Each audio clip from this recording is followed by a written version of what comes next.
Sekarang kita pergi soalan kedua ya. Contoh kedua. Diberi sin A sama dengan 5/13 dan sin B sama dengan 4/5. Dengan keadaan A itu adalah sudut cakar. Apa maksudnya sudut cakar? Ingat balik ya.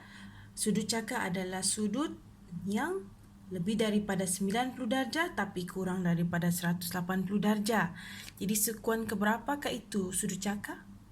Sekuan yang kedua, ya. Okey, dan B adalah sudut tirus. Sudut tirus adalah sudut yang kurang daripada 90 darjah.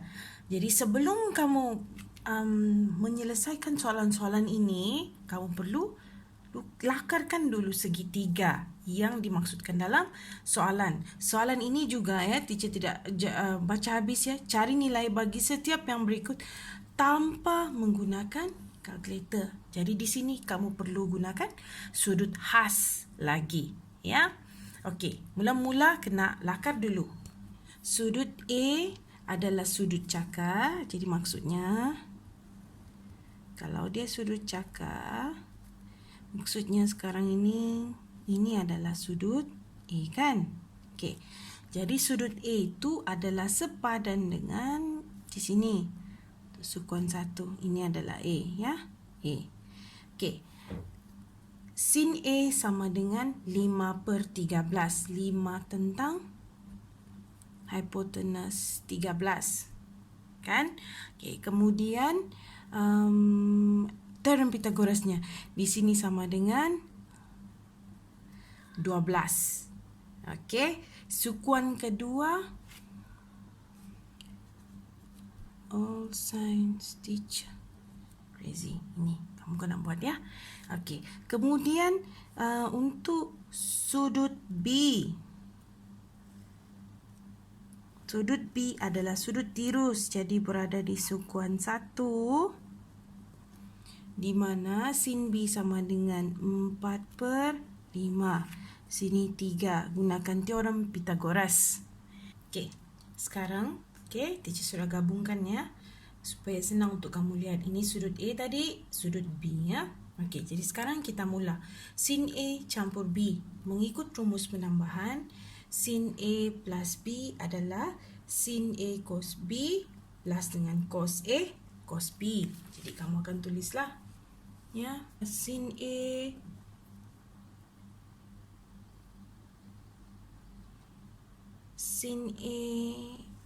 silap sudah ni. Okey. Sin A cos B tambah dengan cos A dengan sin B. Okey. Sin A sama dengan 5/13. Okey. 5 dengan 13.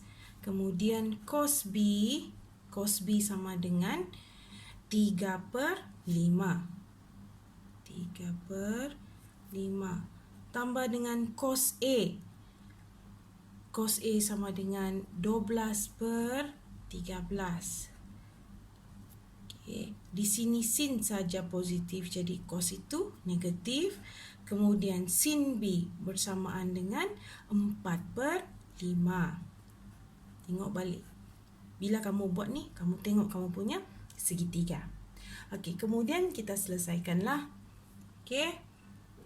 5 kali dengan ini 13/5, 13/5 ini sama dengan 65. Jadi kamu selesaikan. Sini 65, ni 15. Tolak dengan 48/65. Okey, jadi jawapan akhirnya adalah negatif 33/65. Okey. Okey, sekarang kita tengok soalan B. Tangent A tolak dengan B. Jadi kalau tangent A tolak dengan B sama dengan tangent A tolak tangent B, 1 tambah tangent A, tangent B. Jadi kita tulis balik ya, mengikut rumus penambahan. Jadi di sini tangent A tolak dengan tangen B bahagi dengan 1 tambah dengan tangen A tangen B. Berhati-hati bila kamu transfer rumus ini ya. Kadang-kadang simbol yang menyebabkan student silap ya. Bila kamu pindahkan rumus tu kamu kena hati-hati. Jadi sekarang kita tengok balik segitiga kita ya. Tangen A sama dengan, okey ni cepat ya. Tangen A sama dengan tangen A sama dengan 5 per dengan 12. Disebabkan sukuan kedua hanya sin saja positif, jadi kamu akan dapat negatif 5 per 12. Kemudian tangen B, sukuan pertama semua positif, tangen B adalah 4 per 3. Okey, kita masukkan nilai ya. Okey, jadi di sini tangen A tadi sama dengan negatif 5 per 12 tolak dengan tangen B sama dengan 4 per 3 bahagi dengan 1 tambah negatif 5 per 12 4 per 3. Okey. Kemudian kamu selesaikan. Jadi di sini penyebutnya 36. Sini pun 36 ya. Okey. Jadi jangan kamu takut kalau pecahan, teruskan saja ya. Okey, di sini 36 ni sama dengan negatif 15. 5 kali dengan 3. Kemudian tolak dengan ini pula 12, jadi 4 kali 12 dengan dapat 48. Di bahagian bawah di sini pun sama dengan 36. Jadi kamu akan dapat 1 negatif 5 kali 4 negatif 20 per dengan 36. Kan? Jadi di sini kita jadikan dia pecahannya 1 saja ya. Ini kita akan bawa ni atas. Okey. Sama dengan teacher tulis ini ya. Okey. Di atas ni negatif 15 tolak 48 sama dengan 63. Okey. Negatif 63 per dengan 36. Bahagian bawah ni 36, bila kamu samakan pembawah 36 kali 1 tolak dengan 20, kamu akan dapat 16. Kan? Jadi bila teacher bawa ni atas, di sini akan jadi 36 per dengan 16.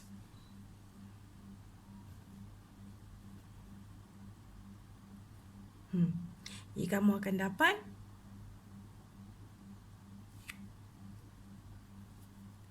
sini negatif 63 per dengan 16.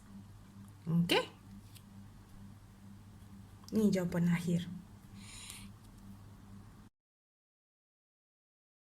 Untuk soalan C pula, cos A tolak dengan cos B, ya. Kalau kita tengok cos A tolak dengan B sama dengan cos A cos B tambah dengan sin A sin B. Okey, jadi kita tulis ya. Okey.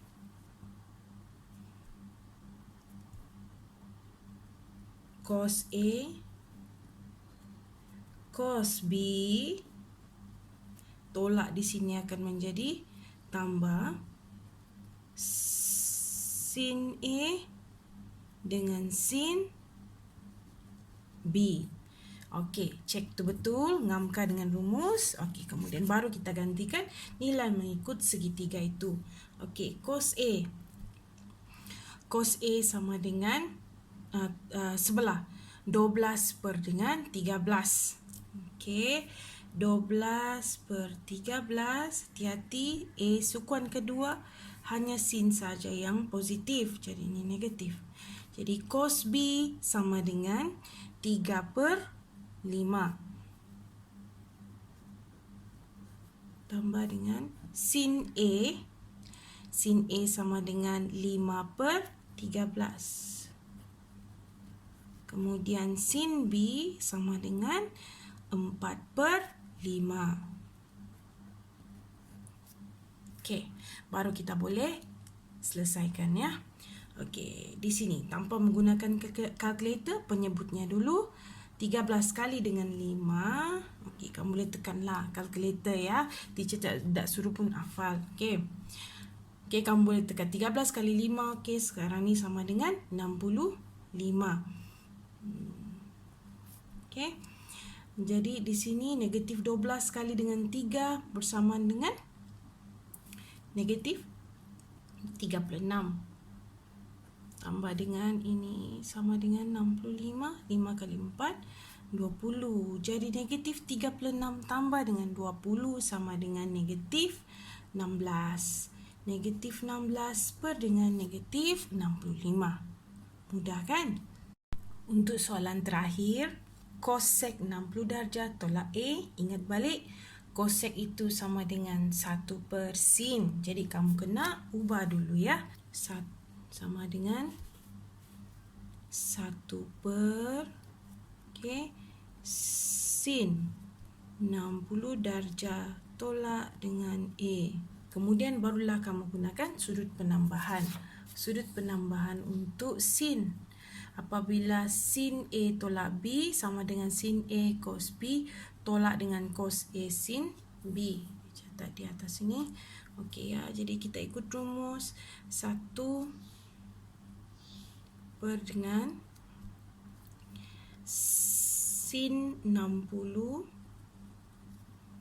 cos A tolak dengan cos 60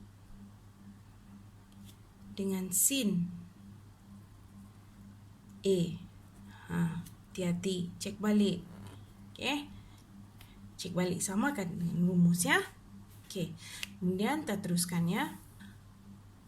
Sin 60 tanpa menggunakan kalkulator. Ingat balik, sudut khas sin 60 itu sama dengan sed 3/2. Kemudian cos A tadi, cos A sama dengan 12/13. Negatif ya, sukuan kedua. Jadi ini negatif 12/13. Kemudian tolak dengan cos 60 sama dengan setengah. Lupa tengok balik nota kamu, sudut khas. Kemudian sin A itu sama dengan, ingat balik, sin A itu sama dengan 5/13. Okey, saya tulis ya. 5/13. Okey. Now, sekarang kamu selesaikan. Tengok penyebutnya dulu. Di sini 2, 13, 26, 26. Jadi 1 per dengan sini 26. Bila dikali, ini sama dengan negatif 12/3. Okey, tolak dengan 26, 5. Okey. Now, untuk menjadikan dia pecahan, ini perlu naik atas. Jadi, kamu akan dapat, teacher tulis sini. Ini naik atas ya, jadi 26 akan berada di atas. Sebab dia ni satu sejak, abaikan. 26 per dengan negatif 12/3 tolak dengan 5. Boleh jawab begini, ataupun kamu mau jadikan negatif tu milik semua. Negatif 26 per dengan 12/3 di sini tambah dengan 5. Okey, sama ini ataupun ini. Okey, thank you.